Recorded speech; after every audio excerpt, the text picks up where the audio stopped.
Welcome to the Make Work Not Suck podcast. Hiring today is basically online dating. Everyone's pretending, nobody's happy, everyone's swiping right, desperately hoping for something better. Welcome to recruiting hell, where job descriptions lie, resumes are exaggerated, and everyone leaves disappointed. That's right. Today we are diving into why recruiting sucks for absolutely everyone involved. The hiring manager, the candidate, the recruiter, and most importantly, how can we fix it? I mean, I think we've got some good spicy takes. We got some hilarious horror stories from Reddit and some actionable steps to stop recruiting hell. Let's get But started. here's the thing though, recruiting isn't broken. Recruiting is designed to suck. So let's stop pretending that it's an accident. Because if your job posting says competitive salary, but you're not going to list the salary, you've kind of already lost credibility. You know what? It's funny. Everybody's like, don't list the salary because maybe they'll come in lower and they'll request less than what we're asking for. And Right. I've very rarely have I seen that actually work. And usually by the time it's all said and done, the person's making the money that you were willing to pay anyway. Or they find out and they're pissed. Oh, yeah. $80,000 job and they took it for 65 because they didn't know. And now they just feel like you've taken advantage of them. So All right. Let's stop pretending. Today, we're going to explore some real stories from the recruiting trenches, some shady job posts, some misleading competitive salaries, and even some candidates gaming the system. I've got a hilarious story about one of my friends. So we're going to look at both concrete ways that businesses and job seekers can end the madness of recruiting that we're seeing in the market today. Well, and plus we're going to tie it all back to our framework, right? Vision, journey, culture, results, and ultimately how everyone can benefit from making the hiring process honest, transparent, and respectful. Yes. Now, my name is Daniel Steer.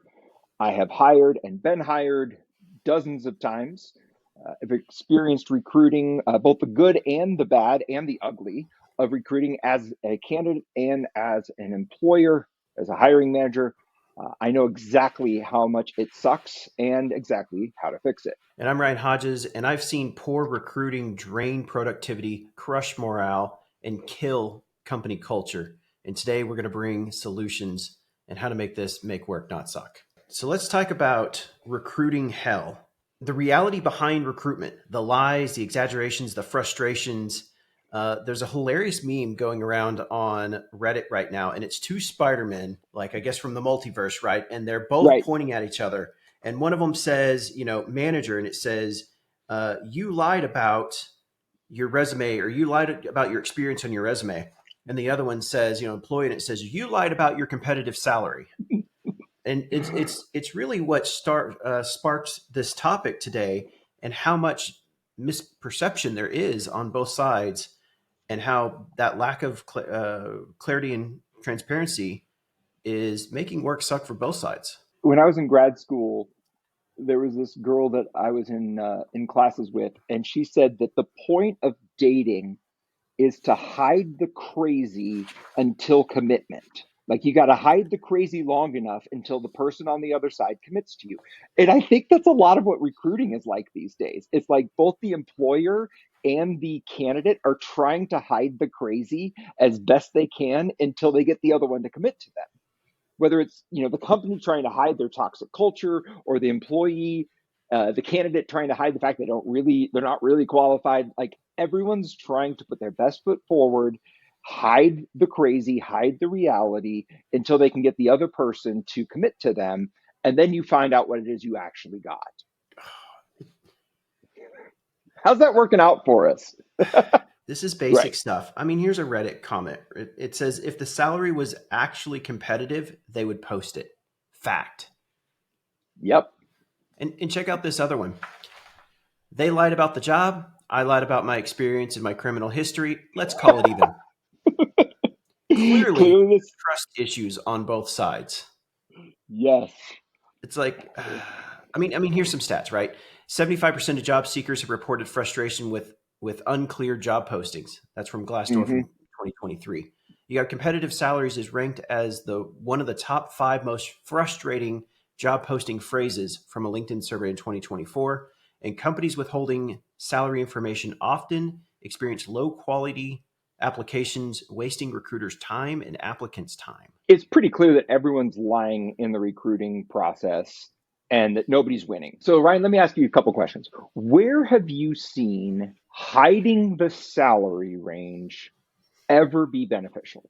Like, in what instance is that actually helping anyone achieve their objective? I've never seen it effective. I Okay. mean, and trust me, I mean, going back in the day when, just starting out, 15, 20 years ago, it was just, you didn't publish it then. It was just kind of the way, and you played that stupid game. I Mm-hmm. think today now especially with, the internet, not that the internet's a new thing, but just information's more available. You can go to salary.com and plug in a job and say, this is where I live. Like, people know what they should be paid. Now, there's always a band, right? Like, smaller Mm-hmm. companies are going to be on lower end, bigger companies are going to be on a higher end, but there's pros and cons to both, to working in the small business space versus the enterprise space. But the reality is, it just starts the entire conversation off on the wrong foot, It especially when a does. business owner is trying to, let's get them cheaper. If we get them cheaper, then we can save money. I have seen organizations do it because they don't want their existing employees to keep pace with the market. And so they will not publish the salary of, let's say it's a director role. Well, if I tell them the salary I'm going to pay the new person, then all of my internal candidates are going to know what they're worth.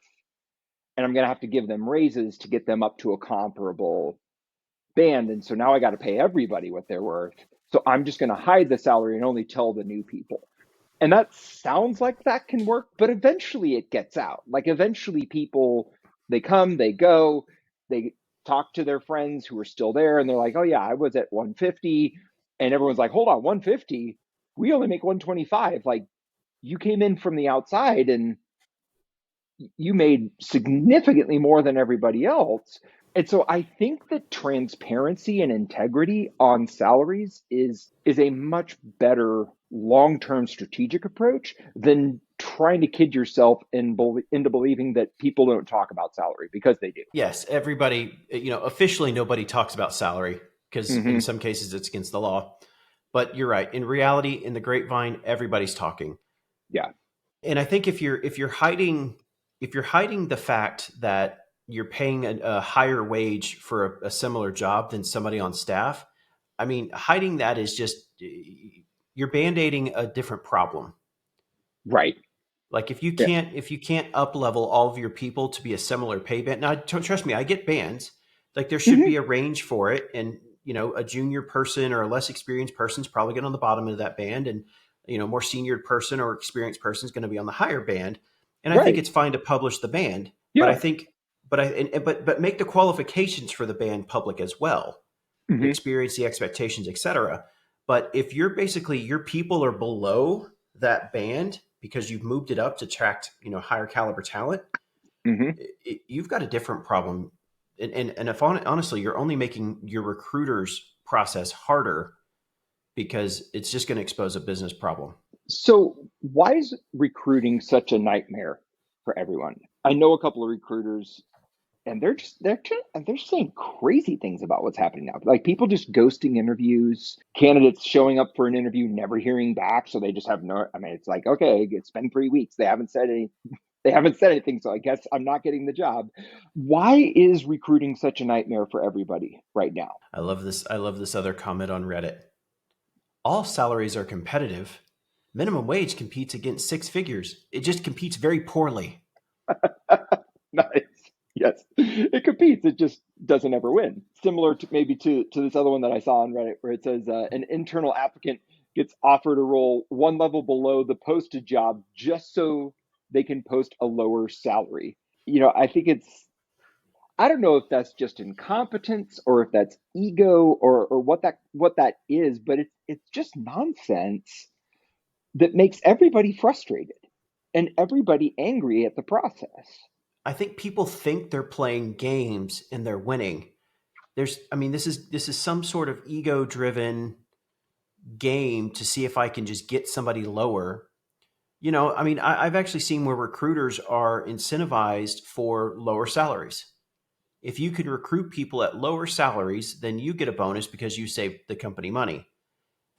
that's not a win-win situation to get top talent or high caliber people. Right. So I've got a funny story about that. When I was at a Fortune 500 company, I went through one of their leadership development programs. And if you want to look me up on LinkedIn, you could probably figure out who it is. And as part of that rotational leadership program, for a couple of months, I was in charge of recruiting. And we had these recruiting partners, third-party partners that we worked with. And my job was to, work with those to get the best candidates possible at the lowest price. And we were not able to fill the open headcount that we had. And at some point, I was talking with my boss and a couple of other people, and somebody brought up the big picture question of, well, what does it cost us to not fill this role? Like, if that seat stays empty for a whole year, like, who cares? What's the cost? And this was a group of people that was going around fixing problems around the company. And we were saving, let's just say, $1 million per person per year in bottom line savings to the business. And so we started talking to ourselves like, okay, hold on, time out. So every person I don't put into a seat is $1 million of profit that we're not going to find. And we're not filling these seats because the recruiter gets paid 25% when they give that candidate to somebody else, but they only get 21% when I hire them because I've beaten them down on the rates. And so we started looking at ourselves and we're like, is this really winning? Because they're going to give their best candidates to the people that pay them the most. And they're going to give me the leftovers because I pay the least. So what if we did the opposite? Like, what if I went back to the recruiters and said, hey, I'll pay you 30%. Give me your best people. Because let's do the math. Let's say these people make $100,000 a year, which is way more than we made. But the difference between 25% and 30% is 5% times $100,000. That person cost me an extra $5,000 to save $1 million. Shouldn't I do that? Like, shouldn't I go back and renegotiate all of my contracts and tell my vendors, I want the best people you've ever found. I want first shot at them. And I'm going to give you 5,000 extra dollars because $5,000 compared to the million is nothing. It is a rounding error. Now, I get not every business is that size. It was a Fortune 500, tens of billions of dollars, right? But I think the logic is applicable to a lot of people, right? Think through what it is costing you to not have that seat filled. Why does this role exist? And is it really worth $5,000, $10,000 a year to beat that person down and not pay them a competitive salary? Like, is your business really running on that thin of a razor that $1,000 a month is going to make or break you? Like, why not be more abundant? Why not be more generous? Pay them what they're worth, and then encourage them to help be a partner with you in driving the business forward and creating profits. Well, yeah, you just highlighted a good example there because you talked about the outside recruiter that gets the paid on a commission, right? Yeah. So in this case, the recruiter was beat down to get a lower rate. So if you think you won by getting a better deal with your recruiter, then you're probably getting lower value candidates. Yeah. Two, if you have an internal recruiter inside your organization, you have someone designated for doing it, and they're incentivized for getting people to accept lower salaries. Again, you're surfing from the bottom of the well. Are you Right. really going to solve your problem? And are you really winning, or just playing games that make you think you win? It's a game that's easy to track. It's easy to keep score. And so you think that you're winning, but you're not necessarily winning the game that matters because you're undervaluing the talent. And really good people don't go places where they're undervalued. They know what they're worth, and there's demand for good people. So if you're winning, quote unquote winning, by getting people who are taking 10% less, you're probably getting the people that are worth 10% less or worse. Right. Right. Well, and I want to clarify here because we've had some pushback on some of our salary bands or some of our Sure. pace conversations. Right. I think there you may get somebody that's willing to take that 10% less, and they still may be a great candidate, but they might be less experienced, and so they're for them this is an upgrade, Hmm. and they're stepping into a new role, and this is an upgraded salary for them.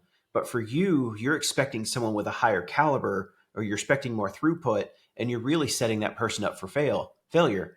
I mean, that's the same thing of the meme. You lied about your experience and you lied about the competitive pay. Hmm. If you're expecting me to perform and do all these duties and responsibilities, but the pay is lower, or you're misaligned with the expectation and you hired a lower candidate, you're just setting yourself up for failure. Yeah. I mean, the opposite can be true too, where you have it priced too high and it's non-competitive with the market, but I don't think anybody's going to complain about that. It's interesting. Netflix says they pay top of market. I think this is a fascinating um, case study. What Netflix found was that for technical talent, engineers, scientists, mathematicians, like STEM people, if you were to force rank them from the best person in the world to the worst person in the world and find the average, again, can't actually do this, but conceptually think through it. What they found was that the best person in the world was 10 times better than the average. That's crazy, right? You think about it, let's say in marketing, the best person is twice as good as the average. But in technical field, it is 10x. And so they said it makes financial sense to always pay top of market for technical talent. Because if I'm overpaying this guy by 30%, right? I'm paying him 30% more than the average. I'm still getting like a 900% return on this guy because he's 10 times better than the average guy. I pay the average guy the average salary. I pay the best guy 30% above average, and I'm getting 100% better results. Yeah, well, that's the good old Jim Collins, good to great. Right, Instead of having 10 people paid like 10, hire 5 people, pay them like 8, and work them like 10. And right. basically Or the company gets well, a higher throughput and they get a you higher don't even salary. you don't even need to work them like 10 because they're so much better. They'll produce the output of 10 and only Right. work like 8. Right. Well, let's take this back to some of the problems like ghosting and Yeah. the what makes this hell, right? Like Hmm. what recruiting fails. This quote here says, "Recruiting fails because both sides treat it like Tinder: swipe right, then ghost." Let's talk about the ghosting side of it, and I think the ghosting goes to both sides, both on the recruiting side and Hmm. on the candidate side. I'm going to talk on the company side for a second. Okay. This organization I work with had a Q1 rock to do all of these people moves. Great Okay. HR recruiting department. Recruiter went out and found some really sharp talent. I mean, did a recruiting job. And then when it came down to the financial metrics, then all of a sudden the upper level leadership moved the goalpost. Oh, nice. That's And that's what great. was approved was not approved, and all of a sudden, oh, this reallocation is no longer valid. And at the end of the day, what ended up happening is the recruiter had to basically put all these people on ice. Hmm. They were all, yep, we're ready. We're going to offer you a job. We got it lined up. You're a great candidate. You pass qualifications. We're just going through final approvals. And then all of a sudden, top of the organization moves the goalpost, and now My you got all these gosh. candidates. But guess what? Guess what happened? Take a guess. What? None of them were available when you got your act together. One of them wasn't. Okay. Another one had done some other interviewing and had a better offer. Yep. And so, not that our offer wasn't bad, but they got a better offer for a They found better. a better one. Yep. Yep, it was a larger organization that was paying a slightly Hmm. higher salary. And so now they came back and renegotiated. Hmm. And there's some other perks and benefits there's more work that had to be done to Sure get there these was. people into the organization because of the putting on ice. I saw this stat that from Indeed that said that over half of the recruiters admit to struggling with internal bureaucracy that delays hiring decisions. That is exactly what created this, and it was a ghosting. Like it wasn't, and the HR team was doing a great job of trying to communicate with these people. Hmm. But at the end of the day, there's only so much of still working on it, still working on We're it. We'll working be in on it. touch. Yep, Hmm. because they're obviously looking for a new job for a reason. Sure. So if you They're don't not have happy. everything clear and ready to go, and your recruiters are not, weaponized, if you will, to make these Hmm. hires, then don't put them out there to be hunting. Yeah. It's funny that we would use this dating analogy because I think this is, in a sense, very true of both dating and recruiting. The best candidates always have the most options, right? The prettiest girl is going to be the one who's getting asked out on the most dates. The candidates that have the best qualifications, the best resume, the best experience, like they're going to have options. And so if you want to compete for top talent, you got to have your shit together. Like you can't interview top talent people and then not call them back for 3 weeks and expect that they're still going to be happy to hear from you. Just like in dating, you can do that if you're just wanting to date the yahoos, but if you're serious about getting somebody who's quality, you've got to take the process seriously and you've got to have your act together. You've got to have your job descriptions. You've got to know what the salary is. You've got to get back to them on time because we're seeing ghosting in both directions on the rise. I think it's something like 46% of employers and 77% of job seekers experienced ghosting during the recruiting process within the last year. That's Monster, I think, 2024. That's 77% of job seekers were ghosted by the company trying to employ them. Oh my gosh, that's embarrassing. Well, and I'm willing to bet the 77% ghosting on the other side is people are, they're looking for a job, they're applying at multiple places, they may do a first Hmm. round, and then they found a company that's more professional. They found Hmm. a company that's posting the salary on there. They found out, here's another survey. It said 58% of job seekers decline offers due to negative interview experiences. It's a Hmm. career builder survey from 2024. Uh, of that 77%, how much do you think they had a negative experience on the recruiting side and just said, screw it. I don't want to work for these people if they don't get their crap together. Okay, true story.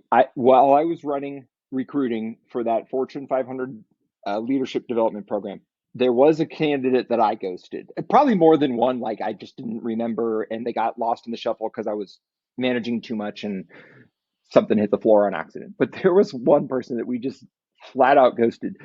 We got in an interview, and I swear to you that he took his shoes off in the interview and then put his feet up on my desk. What? What the hell are you thinking? How? What? I just ended the interview. We're just like, we're done. I've seen enough. And Wait, what? Were at you? like five, Did he confuse your job interview as a foot model? Like, was he applying to be a foot model or something at the wrong company? he was a CPA. Like this wasn't a 16-year-old kid. This was somebody who'd graduated from college and had 2 to 4 years of experience. And I walk out of that interview in like 5 minutes, and people like, done so soon? I'm like, oh yeah, we're done. And they're like, there's no way you can know in 5 minutes that he's not qualified. I was like, he took his shoes off and put his socky feet on my desk. And they're like, okay, yeah, good call. I, I've never, I've had some weird ones. Guys dressed in weird things or women in provocative clothing.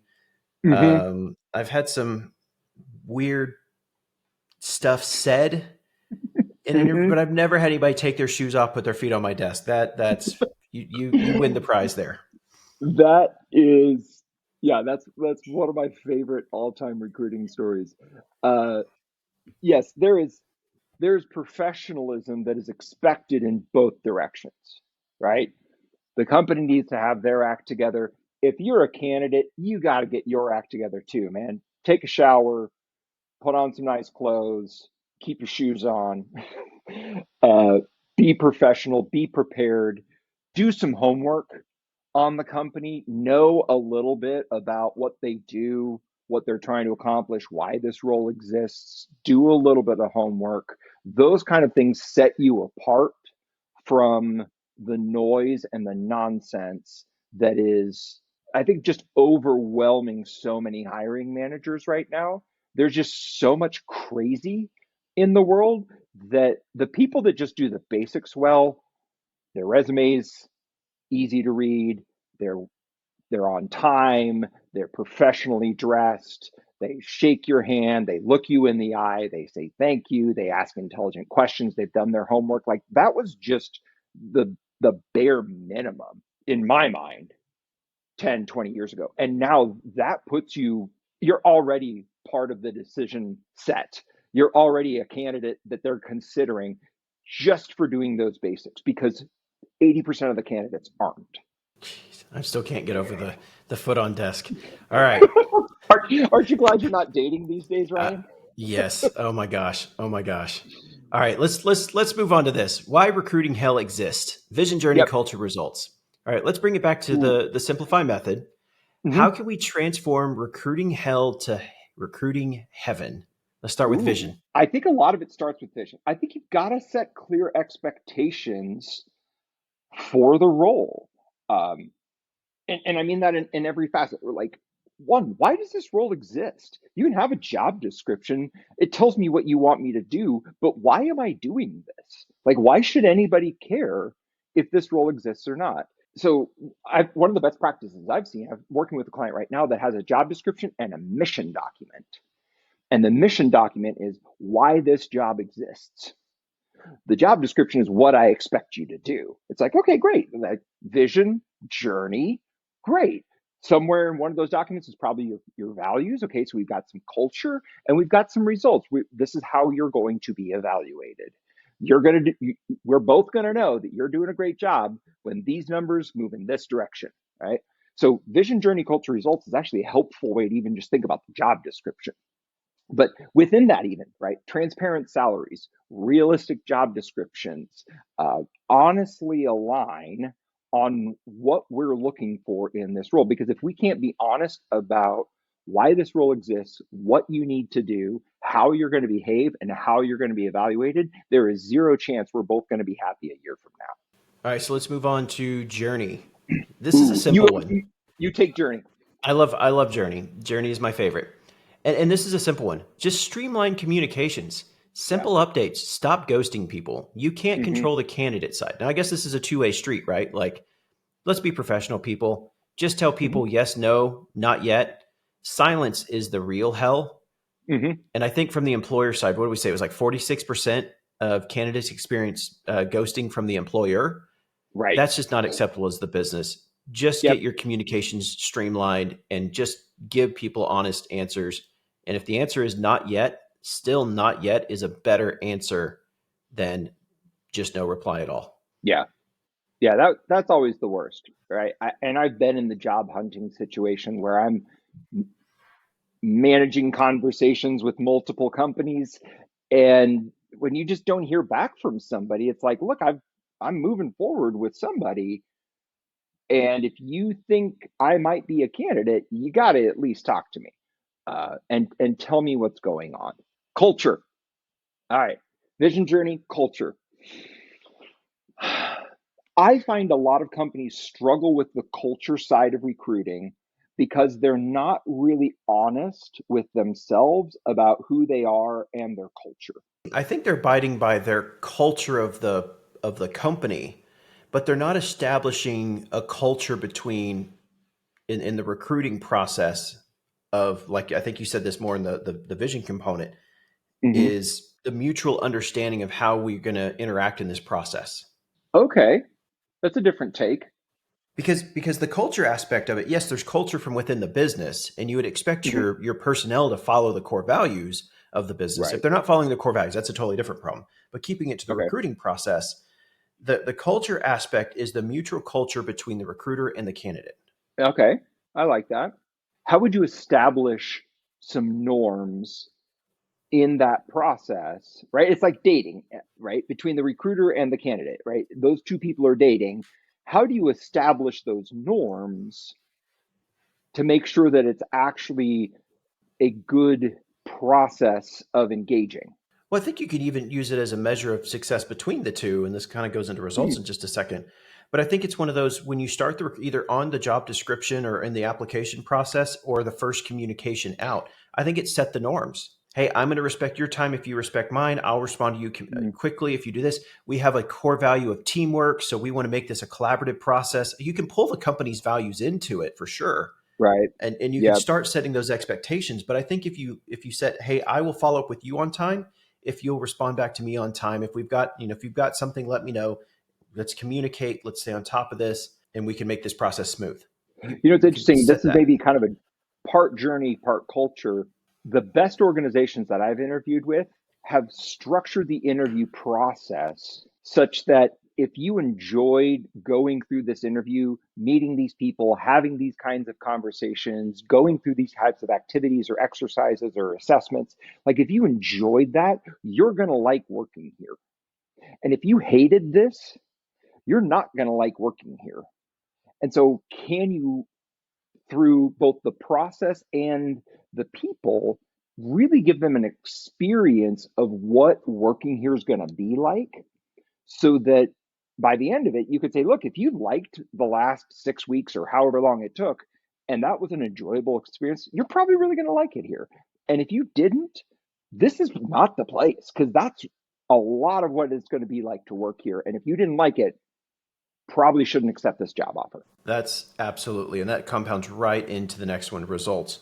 Measure success through every step of the process, right? Like Yep. even what you just talked there. You can if you're struggling with the success there, you can have a conversation before the candidate gets too far. And then I even think it's measuring your velocity. Like how fast are you Mm-hmm. getting people through the pipeline? Because if people are looking for a new job or if you pique somebody's interest, you need to make Mm-hmm. this a smooth process or you're wasting everybody's time.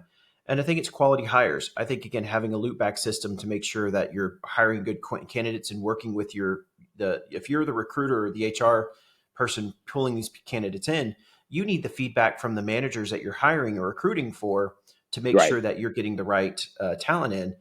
Because if your recruiting efforts are pulling in the wrong people, then you're wasting everybody's time. You're wasting the candidates that Oh, are coming in that are not a fit, and you're wasting the recruiters are wasting their time targeting the wrong people. And that's a feedback loop within the organization. So I mean, it's measure everything. You can't manage what you don't measure. hiring is not really rocket science, but companies treat it like it's some sort of alchemy, turning these golden candidates into lead employees. It's not that hard. It just requires some intentionality. And the companies who make hiring a miserable guessing game deserve their own turnover problems. You have no idea how true. I advocated Yeah. accountability literally in an L10 last week because of this exact problem. Yep. Here's a few stats for you. Transparency in the hiring process can reduce turnover by 35% Hmm. because you're more transparent up front. And then companies known for positive hiring experience receive double the applicants than their competitors. Hmm. So it's a journey, right? Just like you manage the customer journey, you have an Hmm. employee journey, employee success. And if you can make the positive hiring experience, you're going to reduce your turnover and you're going to have a higher applicant rate because people want to work for a great company. So when I was working for this one company, I keep using all these experiences because it was probably the best experiences I've had in recruiting on both sides of the table. Our recruiting process had an interview where we would interview two people. Two people would interview the candidate simultaneously. We had a written assessment, which is like an IQ test to see how bright you were. And then there was a group exercise. So we would bring in like 8 candidates at a time, hand them all mini case studies. They would have to, kind of analyze the case study, get up and present to the other candidates while the whole department sat around and watched them do this. Right. So you had to like prepare a presentation in probably less than 5 or 10 minutes, stand up and deliver it, and then work as a team with a bunch of people you've never met before to come up with a recommendation of how to solve the problem based on all the presentations. And it was amazing because what happened was some people just froze, like couldn't do it. Some people just freaked out, had panic attacks. Some people went through it and hated it. But the people who loved that experience thrived in that environment because that was an awful lot what working there was, right? You had to work with people you didn't know. You had to figure out how to make good decisions. You never had enough information. You had to be able to stand and deliver to anybody because we reported to the CFO. So at any point in time, you could have to stand up and report about some sort of major financial problem to a very senior audience. And if you're not comfortable getting up and speaking to a room full of people, you're not going to survive here.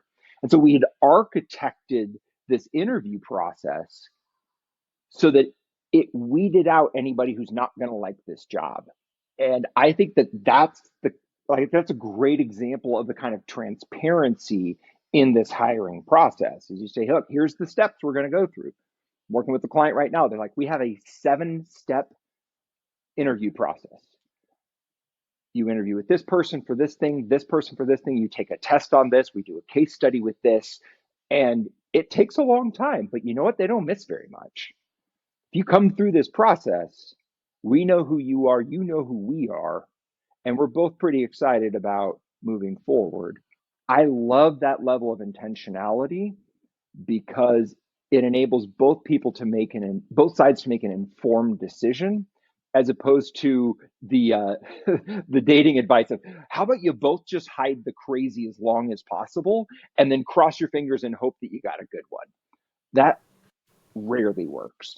Yeah. So here, let's get a quick list of immediate things to improve recruiting, right? Because a recruiter Okay. listening to this is not going to be able to rebuild their business process, and they're going to have to work with leadership. And if you are a head of HR, then you can take some of this advice. But like, what's some Yep. simple things you can do right now to improve recruiting? And I think here's the quick list: publish salary ranges. Transparency attracts better talent. Plain and simple. Yep. Write Yep. honest job descriptions, clearly defined roles. Retain employees.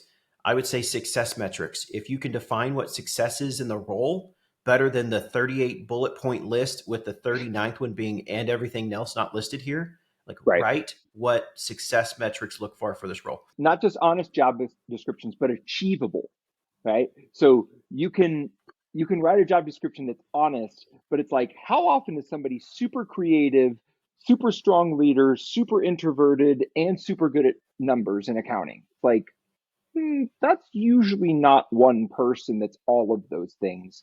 Write an honest job description that's actually achievable. Well, that's why I say use success metrics. What does success look Yes. like in the role, as opposed to we want a superstar and just does everything that's Hmm. not listed in this bullet point list. Right. The third one here is follow up quickly. Even bad news is better than silence. There's someone Yep. on the other side. You got to think if you're the recruiter, then those people are they've got a family to take care of, or they've got responsibilities. They need to know if this is going to work or not, and so communicate fast. On the other side, if you're the interviewee or the potential employee, that recruiter is responsible for recruiting talent, and if you're not interested, just let them know I'm not interested so that they can Hmm. remove you from their pool and they don't get yelled at for not following up with people. Train recruiters with empathy. Recruiters represent your brand. Don't let them tarnish it. Hmm. If the first experience, I mean, it's just like on the customer success side. The first onboarding experience is the most important interaction with the customer. Yep. The first most important. If the first interaction with your brand from the employee side is through the recruiter without a level of empathy or understanding, and it's just this is our process and it is what it is, then all you're doing is setting up yourself. You're setting the applicant up and yourself up for failure. And I Yep. think it's respect. The last one here is respect applicants' time. Shortening hiring cycles avoids unnecessary rounds of interviews. I think there's Hmm. there's two components of that. There's one, making sure you get the adequate amount of information and systematize inside the business. And then secondarily is if you have to have multiple interviews, a lot of times an interview, a second interview, third, fourth, fifth interview is because you're negotiating salary because you weren't transparent with it up front and you're playing that Right. you're playing that cat and mouse game. Yep. Just get your hiring cycles dialed in, collect the information, share it with the respective people, and speed it up. It'll only help your business, and it'll only help you find top talent. I think those are great recommendations for the business. For the candidates, I would say be clear, concise, and honest, right? Don't overinflate your experience. I've never seen it work out well. And I think spend some time developing your personal brand. Like understand who you are, what you offer, what people say about you, what you're good at, what you're not good at. The healthy, good company cultures are going to want somebody who is honest and self aware. If you feel like you have to play games and lie and hide, uh, it's probably not a good culture and you're probably not going to be successful. And I think that's probably true for the companies as well. If your recruiting strategy is based on tricking candidates, I think your whole business deserves to struggle. You deserve the turnover you're going to get. How do you help job seekers navigate recruiting hell? We gave advice to the companies. What's the advice to the candidates? I think it's simple. It's be upfront with your expectations, Mm-hmm. document interactions, and don't settle for vague promises. Mm-hmm. Let people Yeah. know if you have a salary expectation, this is my salary expectation for this role. If Mm-hmm. you've got, um, I need to start this job order before this date Mm-hmm. to be considered. I think again, I don't think there's anything wrong with you being upfront. Now, I don't think do not treat them as a list of demands, Right. but I think you can be clear with your intentions. Mm-hmm. And then again, don't settle for vague promises. If you get an answer like "We'll follow up with you soon," so you can reply back with "Should I expect to follow? Should I expect a reply within a week?" Mm-hmm. Don't be Yeah. unrealistic. So I should expect a reply within 3 hours. Okay, no, Right. but The power between the company and the candidate, I've seen it shift back and forth over the last several years. Uh, but I think it's important to remember that this is, hiring is always a two-way street, right? Just like dating is. Like you don't have to date somebody you don't want to date. And I think candidates need to remember that as well. Oftentimes, when a candidate's looking for a job, it's because they don't have a job, right? So they feel desperate. They, their family's depending on them. They need a paycheck. They need income. I think that desperation oftentimes creates bad decision contexts where people make choices they shouldn't make and pay the consequences for a long period of time. So I think it's important, even if you are in a bad spot and you do need income coming in, remember that this is a two-way street. Call out the red flags, prioritize honesty. Uh, Even if you are desperate, be honest about how you feel about the role, what works for you, what doesn't work for you. It would be better to be honest and wait a month or two to get that paycheck than it is to settle into a role that's not a good fit for you. I like this quote here. Desperate job hunting is like grocery shopping hungry. You Oh, end up with junk. Don't do it. yeah. Never go to the grocery store hungry. Right? You're only going to buy sugar. Yeah. Which I mean, I think it's probably another encouragement to job hunters to always keep your resume fresh and always keep your options open, because you don't want to be in a situation where you have to take a job you don't want. It's a miserable, miserable situation.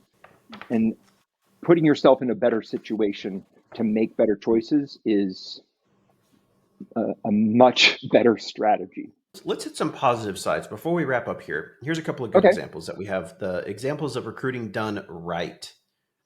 Patagonia, they're famously for Mm-hmm. publishing salaries and getting flooded with quality applicants. Yep. They're transparent and Also, upfront about the process. mhm. They're doing it right. They're also known for having a great culture. People want to work there. Google has done some similar work, streamlining their hiring process from months down to weeks, improve their offer acceptance rate. Because you got to think they're competing for tech talent. there is no shortage of options for engineers. So if you can't say yes quickly, somebody else will. Figure out how to optimize that process. And Google's apparently done a good job of it. Going back to Patagonia, they had a 68% increase in applicant quality after salary transparency.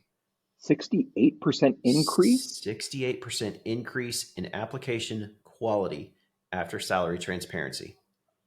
It shows me that you're serious. Like if you just throw a job out there and it doesn't have a dollar sign on it, I don't know if you know what you're talking about. Or if this, I've even seen jobs that are posted that they have no intent of ever even interviewing somebody for it. They just have to post the job before they can hire the internal candidate. Yeah. It's like, okay, if there's some sort of a legal HR reason you got to do that, fine, that's nonsense. But it sucks to be one of the people who sees that job online, like, ooh, I would be perfect for that. And you submit it, like nobody ever had a chance for that job. It was never real. There's easy ways to do that. You don't have Yeah. to put a public posting for an internal job. I've even seen people put it on their public postings. It's part of their HR system, and they just put internal only. Yeah. I mean, again, there's ways behind it. I mean, the real thing is companies that respect candidates' time and intelligence never have recruiting hell stories. Right. Yeah. Plain and simple. Agreed. Recruiting hell doesn't have to be eternal. Transparency and respect are key to making work not suck, starting with the very first interview. If you were listening to this, I would love to hear some of your recruiting horror stories, either as a candidate or as a recruiter, hiring manager, interviewer. Share them in the comments. Let's keep the conversation going. Share your worst recruiting nightmare or even some of your greatest recruiting successes. Like and subscribe for more ways to make work not suck.